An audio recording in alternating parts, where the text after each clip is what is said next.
फरसरा से आए हुए ग्रामीण कलेक्ट्रेट में आए हैं अपनी समस्या को बताने के लिए। देखते हैं उनकी समस्या क्या है।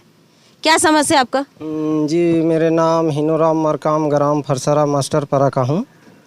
मेरे मास्टर परा का स्कूल में जो है ना गिरसुल का जो दिनेश नागेश कहे के टीचर था, अब 2020 से जो है ना उसको ग्राम ढोर्रा खोजूर पदर बांजी पदर कहते हैं उसी में उसको व्यवस्था करके भेजा गया है। उसको ना मैनपुर आके हम लोग तो छोटा आदमी इधर ही आ नहीं सकते, गरियाबंद तक के आ नहीं सकते। मैनपुर को 3 बार आ चुके। 3 बार आके बाद भी जो है ना आवेदन उसको दिए थे तो कहीं उसका सुनाई नहीं होता। ठीक है, 10 दिन 15 दिन के बाद हम भेज देते हैं, दिनेश कुमार नागेश को बोलते हैं। तो मैं लास्ट में 15 दिन के बाद एक बार आए थे तो मैं बोला देखिए सर, अगर दिनेश कुमार नागेश को नहीं भेजना है तो इस फरसरा से नाम कटवा दीजिए, और अगर भेजना चाहते हो तो उसका नाम रहने दीजिए। एक टीचर अभी है वेदमल कुमार भाटी कहे के नाम से, एक टीचर है। एक टीचर कहीं धुरवागुड़ी जाता है तो इधर बच्चे का हलाकानी देख नहीं पाते कोई आदमी। यहाँ तो कोई टीचर ही नहीं है। आज के डेट में तो टीचर को भी दे दिया है कि जैसे कि खेती किसानी टाइप के, कभी मीटिंग जाओ, कभी कहाँ जाओ, कभी कहाँ जाओ। पंचायत फरसरा में 2 टीचर है। 2 टीचर होने से एक टीचर को कहीं पर और व्यवस्था में रख देते हैं, दूसरे टीचर को अगर कभी कहीं मीटिंग वगैरह रहता है ना तो उस मीटिंग में पहुंच जाते हैं तो बच्चे अकेले हो जाते हैं कि पढ़ाई सब बंद हो जाता है। अब उन पालक से पूछते हैं कि कहाँ कहाँ पे ये गए हुए थे और ये आवेदन दिए हैं, तो उनके बारे में जानकारी लेते हैं।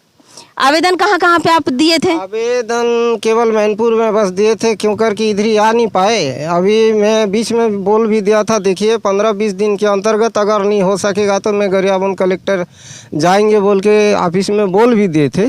तो ठीक है, 15-20 दिन के बाद हो जाएगा बोले, और अभी तक के कोई सुने नहीं।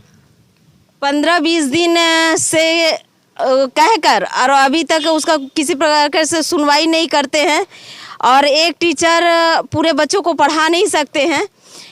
कम से कम उस टीचर के बदले दूसरे टीचर को अगर दिया जाए तो वो स्कूल में जो बच्चे हैं वो अपनी शिक्षा पूरी तरीके से ले सकते हैं, नहीं तो बच्चे का भविष्य अंधकार में है। वैसे भी तो मैनपुर ब्लॉक, देवभोग ब्लॉक हमेशा मूलभूत सुविधाओं से वंचित रहता है, और इसके बावजूद भी कहीं कोई अधिकारी तुरंत नहीं पहुंच पाते हैं। अपने इन लोग मोबाइल बंद करे रहते हैं, इसके कारण इन लोग कभी नहीं स्कूल पहुंचते हैं। ग्रामीण इतने दूर पहुंच नहीं पाते हैं, कलेक्टर तक पहुंच नहीं पाते हैं। ब्लॉक स्तर पे उनको जानकारी दिया जाता है, लेकिन ब्लॉक अधिकारी केवल आंख बंद करके बस सुनती है, और सुनने के बाद में वो खाली एक कान से सुनकर दूसरे कान से निकाल देती है। ग्रामीण की समस्याओं को सुनने का नाम नहीं है, किसी प्रकार से कुछ भी नहीं है। अगर ब्लॉक अधिकारी अपने जिम्मेदारियों को अच्छे से देखे तो उनको कलेक्टर तक आने की ज़रूरत नहीं है, वहीं से सब काम हो सकता है। लेकिन ब्लॉक अधिकारी केवल अपनी जिम्मेदारियों से